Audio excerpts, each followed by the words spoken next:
নমস্কার, পাকবিচিত্রা সকলকে স্বাগত জানিয়ে আমি আজ আপনাদের আরেকটি নতুন রেসিপি করে দেখাবো আর মাছ ভাপে। তার জন্য এখানে আমি 5 পিস আর মাছ নিয়েছি।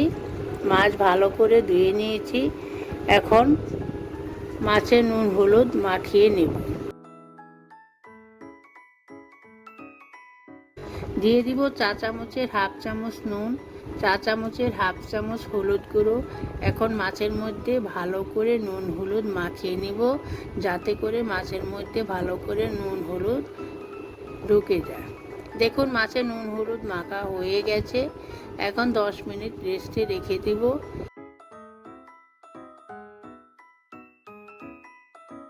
এখন একটি পেস্ট বানিয়ে নিব। এখানে একটি বাটি নিয়েছি। এখন দিচ্ছি 3 টেবিল চামচ কালো সর্ষে আর দিচ্ছি 2 টেবিল চামচ পোস্ত।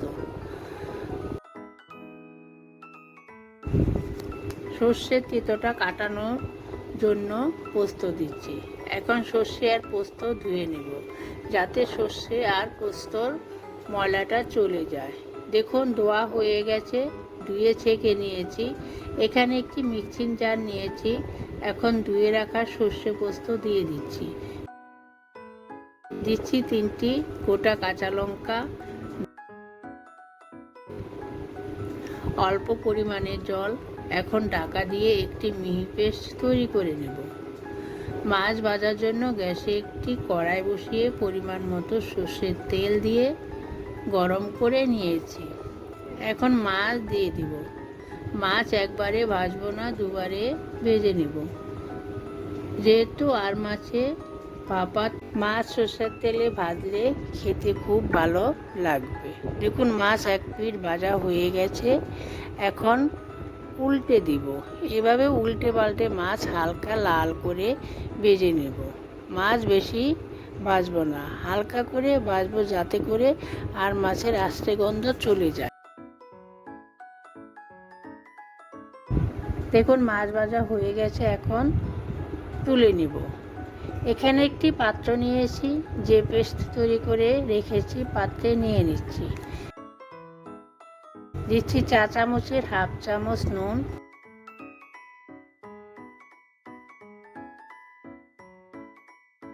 চা চামচের হাফ চামচ হলুদ গুঁড়ো, দিচ্ছি 2 টেবিল চামচ কাঁচা সর্ষের তেল, অল্প পরিমাণে জল। এখন চামচের সাহায্যে মিশিয়ে নিব। এখানে নুন ঝাল আপনাদের স্বাদ মতো দিতে পারেন।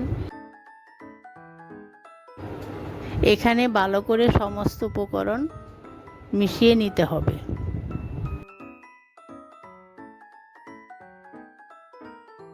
এখানে একটি টিফিন বক্স নিয়েছি, কিছুটা পেস্ট টিফিন বক্সে নিয়ে নিচ্ছি।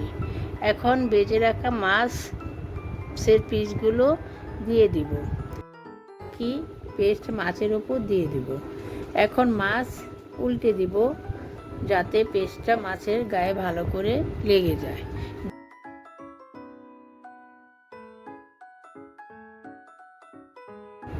দেখুন আমার মিশ্রণের কালারটা কিন্তু খুব ভালো হয়েছে। দিচ্ছি 3 থেকে 4টি গোটা কাঁচা লঙ্কা আর দিচ্ছি 1 টেবিল চামচ কাঁচা সর্ষের তেল। কাঁচা লঙ্কা কাঁচা সর্ষের তেল দেওয়ার কারণে ফ্লেভারটা ভালো আসবে। এখন ঢাকা দিয়ে দিব।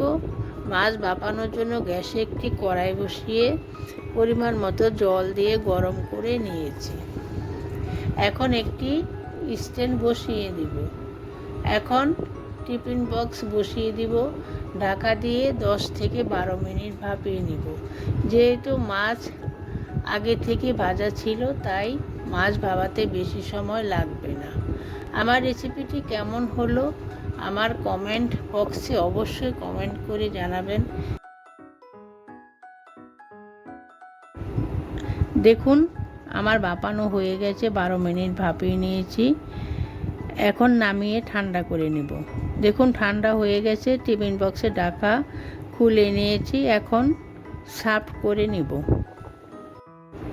এই ধরনের নতুন নতুন রেসিপি পেতে হলে আমার চ্যানেলটি অবশ্যই সাবস্ক্রাইব করবেন, আর নোটিফিকেশন পেতে হলে বেল আইকনটি অবশ্যই প্রেস করে দিবেন। পাশে থাকার জন্য ধন্যবাদ।